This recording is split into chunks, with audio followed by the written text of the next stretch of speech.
ಶ್ರೀ ಕ್ಷೇತ್ರ ಸಿದ್ದನಕೊಳ ಮಠದ ಪೂಜ್ಯ ಶ್ರೀ ಸಿದ್ದಪ್ಪ ಅಜ್ಜರ ತಪಸ್ಸಿನ ಮಹಿಮೆ ಮತ್ತು ವಾಕ್ಸಿದ್ಧಿಯ ದಿವ್ಯತೆಯ ಕತೆ ಹೇಳಿದ ಪೂಜ್ಯ ಶ್ರೀಗಳು.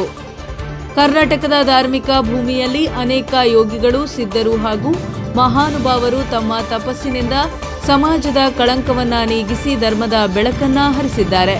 ಆ ಪರಂಪರೆಯಲ್ಲಿಯೇ ಒಂದು ಮಹತ್ವದ ಸ್ಥಾನವನ್ನ ಹೊಂದಿರುವುದು ಶ್ರೀ ಕ್ಷೇತ್ರ ಸಿದ್ದನಕೊಳ ಮಠ ಮತ್ತು ಅದರ ತಪೋನಿಧಿ ಪೂಜ್ಯ ಶ್ರೀ ಸಿದ್ದಪ್ಪ ಅಜ್ಜರು. ಪೂಜ್ಯ ಶ್ರೀ ಸಿದ್ದಪ್ಪ ಅಜ್ಜರು ತಮ್ಮ ನಿಸ್ವಾರ್ಥ ಸೇವೆ, ತಪಸ್ಸು ಹಾಗೂ ಭಕ್ತಿಭಾವದಿಂದ ಸಾವಿರಾರು ಜನರ ಜೀವನದಲ್ಲಿ ಬೆಳಕನ್ನ ತಂದು ಮಹಾನ್ ತಪಸ್ವಿ.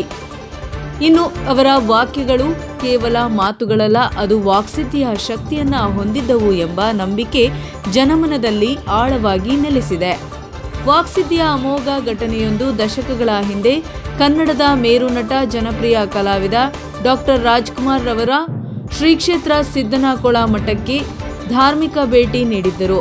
ಭಕ್ತಿಯಿಂದ ಸಿದ್ದಪ್ಪ ಅಜ್ಜರನ್ನ ದರ್ಶನ ಮಾಡಿ ಅವರ ಆಶೀರ್ವಾದವನ್ನ ಪಡೆದರು. ಅಂದಿನ ಸಂದರ್ಭದಲ್ಲೇ ಪೂಜ್ಯ ಶ್ರೀ ಸಿದ್ದಪ್ಪ ಅಜ್ಜರು ಡಾಕ್ಟರ್ ರಾಜಕುಮಾರರಿಗೆ ಆಶೀರ್ವಾದ ನೀಡಿ, ನಿಮಗೆ ಶಕ್ತಿಯುತ ಮಗ ಹುಟ್ಟುತ್ತಾನೆ, ಆತನು ಜನರ ಹೃದಯವನ್ನ ಗೆಲ್ಲುವ ಶಕ್ತಿ, ವಿನಯ ಮತ್ತು ಪ್ರಜ್ಞೆಯಿಂದ ತುಂಬಿರುತ್ತಾನೆ ಎಂದು ವಾಕ್ಯ ಉಚ್ಚರಿಸಿದ್ದರು. ಇನ್ನು ಅಜ್ಜರ ಈ ವಾಕ್ಯವೇ ವಾಕ್ಸಿದ್ಧಿಯ ಪರಮಾದೃಷ್ಟವಂತವಾಗಿ ಇಂದು ಜನರು ಸ್ಮರಿಸುತ್ತಿದ್ದಾರೆ. ಅದೇ ಶಕ್ತಿಶಾಲಿ ಮಗನಾಗಿ ನಂತರ ಜನ್ಮ ಪಡೆದವರು ಭಾರತದ ಪ್ರೀತಿ ಪಾತ್ರ ನಟ, ಸೇವಾಭಾವಿ ಹಾಗೂ ಮಾನವೀಯತೆಗಾಗಿ ಹೆಸರಾದ ಪವರ್ ಸ್ಟಾರ್ ಪುನೀತ್ ರಾಜ್ಕುಮಾರರು.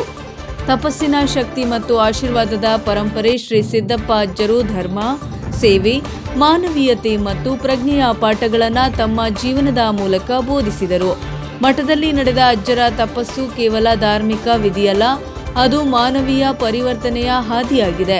ಅವರ ಆಶೀರ್ವಚನದಿಂದ ಅನೇಕ ಭಕ್ತರಿಗೆ ಜೀವನದಲ್ಲಿ ಶಾಂತಿ, ಸಂತೋಷ ಹಾಗೂ ಸಕಾರಾತ್ಮಕ ಬದಲಾವಣೆಗಳು ಸಂಭವಿಸಿದ್ದೇವೆ ಎಂಬ ಸಾಕ್ಷಿಗಳು ಅನೇಕ ಕಡೆ ಉಲ್ಲೇಖವಾಗಿದೆ. ಶ್ರೀ ಸಿದ್ದಪ್ಪ ಅಜ್ಜ ಜನಮನದ ಯೋಗಿ.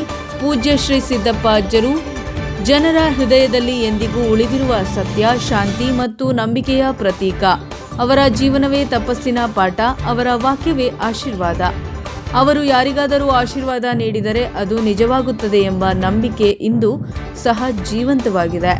ರಾಜಕುಮಾರರ ಕುಟುಂಬದ ನಂಟು ಡಾಕ್ಟರ್ ರಾಜಕುಮಾರರ ಮತ್ತು ಅವರ ಕುಟುಂಬದ ಸದಾ ಧಾರ್ಮಿಕ ಮನೋಭಾವದಿಂದ ಪ್ರಖ್ಯಾತವಾಗಿದ್ದು, ಸಿದ್ದನಕೊಳ ಮಠದ ಮೇಲಿನ ಗೌರವವು ವಿಶೇಷವಾಗಿತ್ತು.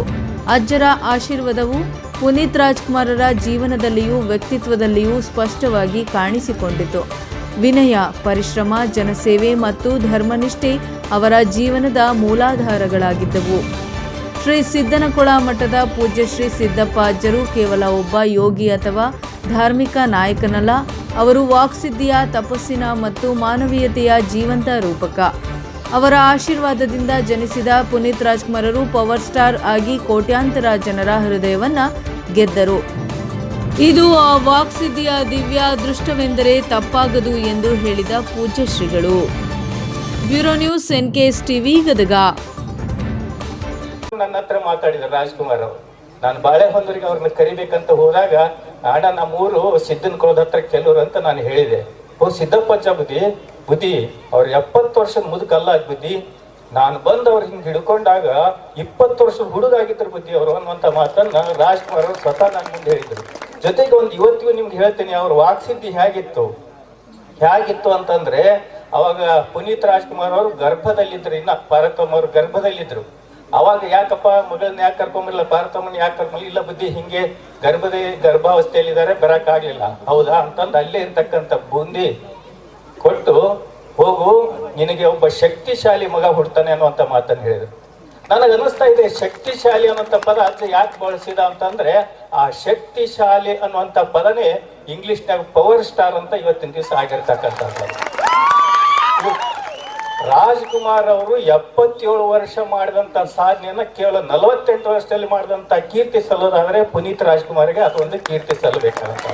ಯಾಕಂದ್ರೆ ಸಿದ್ದಪ್ಪಜ್ಜನ ಆಶೀರ್ವಾದ ಹಂಗಿತ್ತು, ಶಕ್ತಿಶಾಲಿ ಮಗ ಹುಡ್ತಾನವ ಅಂತಂದು. ಆ ಶಕ್ತಿಶಾಲಿ ಪವರ್ ಸ್ಟಾರ್ ಅನ್ನುವಂಥ ಅದನ್ನೇ ಇವತ್ತು ಅವನ ವ್ಯಕ್ತಿಗೆ ಅಂತ ಒಂದು ದೊಡ್ಡ ಗುಣವನ್ನ, ದೊಡ್ಡ ಕೀರ್ತಿಯನ್ನ ತಂದು ಕೊಟ್ಟಿರ್ತಕ್ಕಂಥದ್ದು.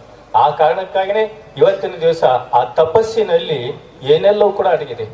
ಯಾಕೆ ಅಂತಂದ್ರೆ ಅವರು ವೈಭೋಗ ಬಳಸಲಿಲ್ಲ, ರಾಜಭೋಗ ಬಯಸಲಿಲ್ಲ,